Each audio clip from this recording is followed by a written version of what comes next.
ನಮಸ್ಕಾರ ಸ್ನೇಹಿತರೆ, ಶ್ರೀಲೀಲಾ ಚಾನಲ್ಗೆ ಸ್ವಾಗತ ಸುಸ್ವಾಗತ.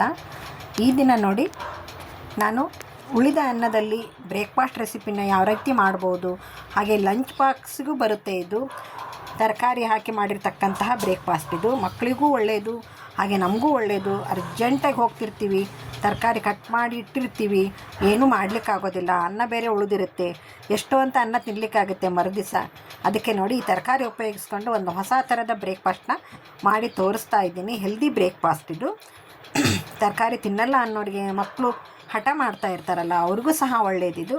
ನೋಡಿ, ನಾನೀಗ ಮೂಲಂಗಿ ತುರಿದಿಟ್ಕೊಂಡಿದ್ದೀನಿ, ಹಾಗೆ ಈರುಳ್ಳಿ, ಹಸಿಮೆಣಸಿನಕಾಯಿ, ಕ್ಯಾರೆಟ್ ತುರಿದಿಟ್ಕೊಂಡಿದ್ದೀನಿ, ಸಬ್ಬಸಿಗೆ ಸೊಪ್ಪು ತೊಗೊಂಡಿದ್ದೀನಿ, ಕರಿ ಎಳ್ಳು ತೊಗೊಂಡಿದ್ದೀನಿ, ಹಾಗೆ ಶೇಂಗಾ ಪೌಡರ್, ಸ್ವಲ್ಪ ಅರಿಶಿನ ಹಾಕಿದ್ದೀನಿ, ಸ್ವಲ್ಪ ಅಚ್ಚ ಖಾರದ ಪುಡಿ ಉಪಯೋಗಿಸಿದ್ದೀನಿ, ಹಾಗೆ ಒಂದು ಅರ್ಧ ಟೀ ಸ್ಪೂನ್ ಆಗೋವಷ್ಟು ಜೀರಿಗೆ ಹಾಕ್ಕೊಂಬಿಡಿ. ಇವೆಲ್ಲವನ್ನು ಮಕ್ಕಳಿಗೆ ಕೊಟ್ಟರೆ ಮಕ್ಕಳು ಸಹ ಹೆಲ್ದಿಯಾಗಿರ್ತಾರೆ, ನಮಗೂ ಸಹ ಒಳ್ಳೆಯದು. ಒಂದೊಂದೇ ತರಕಾರಿ ಹಾಕಿ ಏನಾದರೂ ಮಾಡ್ತಾ ಇರ್ತೀವಿ.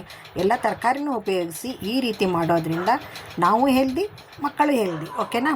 ನೋಡಿ, ಇಷ್ಟೆಲ್ಲ ತರಕಾರಿನ ಹಾಕಿ ನಾನೀಗ ಒಂದು ಬ್ರೇಕ್ಫಾಸ್ಟ್ನ ರೆಡಿ ಮಾಡ್ತಾಯಿದ್ದೀನಿ. ಹಾಗೆ ಇದನ್ನು ಲಂಚ್ ಬಾಕ್ಸಿಗೂ ಸಹ ಮಕ್ಕಳಿಗೆ ಕಟ್ಬೋದು. ನೋಡಿ, ನೀವು ಸಹ ವರ್ಕಿಂಗ್ ವುಮೆನ್ಸ್ ಆಗಿದ್ದರೆ ನಿಮಗೂ ಸಹ ಒಳ್ಳೆಯದಿದು. ಇದಕ್ಕೆ ಕಡಿಮೆ ಪದಾರ್ಥ, ಹಾಗೆ ಮನೆಯಲ್ಲೇ ಇರ್ತಕ್ಕಂತಹ ಪದಾರ್ಥಗಳನ್ನು ಉಪಯೋಗಿಸಿದ್ದೀನಿ. ನೋಡಿ, 1 ಲೋಟ ನಾನು ಜೋಳದ ಹಿಟ್ಟು ತೊಗೊಂಡಿದ್ದೀನಿ, ಅರ್ಧ ಕಪ್ಪು ಅಕ್ಕಿ ಹಿಟ್ಟು ತೊಗೊಂಡಿದ್ದೀನಿ. 2 ಥರ ಹಿಟ್ಟನ್ನು ನಾನು ಉಪಯೋಗಿಸಿರೋದು. ಈಗ ಅದಕ್ಕೆ ನಾನು ಏನು ತೋರಿಸಿದ್ನಲ್ಲ ಮೊದಲು, ಅದೆಲ್ಲ ಪದಾರ್ಥನೂ ಕಟ್ ಮಾಡಿರ್ತಕ್ಕಂಥ ಪದಾರ್ಥನ, ತುರಿದಿಟ್ಟ ಪದಾರ್ಥನ ಎಲ್ಲವನ್ನ ಹಾಕಿದ್ದೀನಿ. ಎಲ್ಲವನ್ನ ಹಾಕಿ ಇದಕ್ಕೆ ರುಚಿಗೆ ತಕ್ಕಷ್ಟು ಉಪ್ಪು ಹಾಕ್ಬಿಡ್ತೀನಿ. ನೋಡಿ, ಓಕೆ, ರುಚಿಗೆ ತಕ್ಕಷ್ಟು ಉಪ್ಪು ಹಾಕಿ ಎಲ್ಲವನ್ನು ನಾನು ಒಂದು ಸಲ ಕೈ ಆಡಿಸ್ಬಿಡ್ತೀನಿ. ಇದನ್ನು ಒಣ ಹಿಟ್ಟಿನಲ್ಲೇ ಕೈ ಆಡಿಸ್ಕೊಳ್ಳಿ.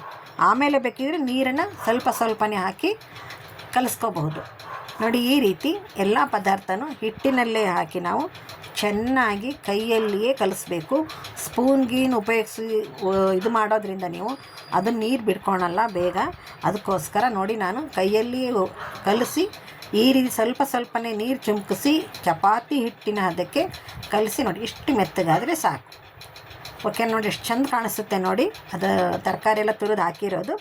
ನೋಡಿ, ಈ ರೀತಿ ನಾನು ಒಂದು ಹೋಳಿಗೆ ಶೀಟಿನ ಮೇಲೆ ಕೈಲೇ ತಟ್ತಾಯಿದ್ದೀನಿ. ರೊಟ್ಟಿ ನಾವು ಯಾವ ರೀತಿ ತಟ್ತೀವೋ ಅದೇ ರೀತಿ ಕೈಲೇ ತಟ್ಟಿ, ಲಟ್ಟಣಿಗೆನೂ ಉಪಯೋಗಿಸ್ಕೋಬೇಡಿ. ನಿಮಗೆ ಎಷ್ಟು ತೆಳ್ಳಗೆ ಬೇಕೋ ಅಷ್ಟು ತೆಳ್ಳಗೆ ಸಹ ಬರುತ್ತೆ ಇದು. ಕೈಲೇ ಸ್ವಲ್ಪನೇ ತಟ್ಟೋದ್ರಿಂದ ತೆಳ್ಳಗಾಗುತ್ತೆ, ಪೇಪರ್ ಥರ ಆಗುತ್ತೆ. ನೋಡಿ, ಅಷ್ಟು ಚೆನ್ನಾಗಿರುತ್ತೆ. ನೋಡಿ, ನಾನು ಕೈಲೇ ಬಡಿತಾ ಇದ್ದೀನಿ. ಓಕೆ ಸ್ನೇಹಿತರೆ, ಇದು ಬಹುಬೇಗನೆ ಆಗುವಂತಹ ಒಂದು ಬ್ರೇಕ್ಫಾಸ್ಟ್ ರೆಸಿಪಿ. ಇಲ್ಲ ನೈಟ್ ಆದರೂ ಬಂದು ಮಾಡ್ಕೋಬಹುದು ನೀವು. ಚೆನ್ನಾಗಿರುತ್ತೆ, ಟೇಸ್ಟಿಯಾಗಿರುತ್ತೆ. ನೀವು ಒಂದು ಸಲ ಟ್ರೈ ಮಾಡಿ. ಈಗ ನಾನು ಹಂಚು ಕಾಯ್ಲಿಕ್ಕೆ ಇಟ್ಟಿದ್ದೆ, ಹಂಚಿಗೆ ಹಾಕ್ಬಿಡ್ತೀನಿ ಇದನ್ನು. ನೋಡಿದ್ರಲ್ಲ ಎಷ್ಟು ಚೆನ್ನಾಗಿ ಬಂದಿದೆ ಅಂದ್ಕೊಂಡೇಳಿ. ನೋಡಿ, ಈಗ ರೆಡಿಯಾದಂತಹ ಬ್ರೇಕ್ಫಾಸ್ಟ್, ತರಕಾರಿ ತಾಲಿಪೆಟ್ಟು ಅಂತನಾದರೂ ಅನ್ನಿ, ತರಕಾರಿ ರೊಟ್ಟಿ ಅಂತನಾದರೂ ಅನ್ನಿ. ಸ್ನೇಹಿತರೆ, ಈ ವಿಡಿಯೋ ನಿಮಗೆ ಹಿಡಿಸಿದೆ ಅಂದ್ಕೊತೀನಿ. ಹಿಡಿಸಿದ ತಕ್ಷಣ ನೀವು ಸಹ ಟ್ರೈ ಮಾಡಿ, ನೀವು ಸಲ ಒಮ್ಮೆ ಪ್ರಯತ್ನಪಟ್ಟು ನೋಡಿ ಅಂತ ಎಲ್ಲರಿಗೂ ನಮಸ್ಕಾರ. ಹಾಗೆ ಎಲ್ಲರಿಗೂ ಧನ್ಯವಾದಗಳನ್ನು ತಿಳಿಸ್ತಾ ಇದ್ದೀನಿ.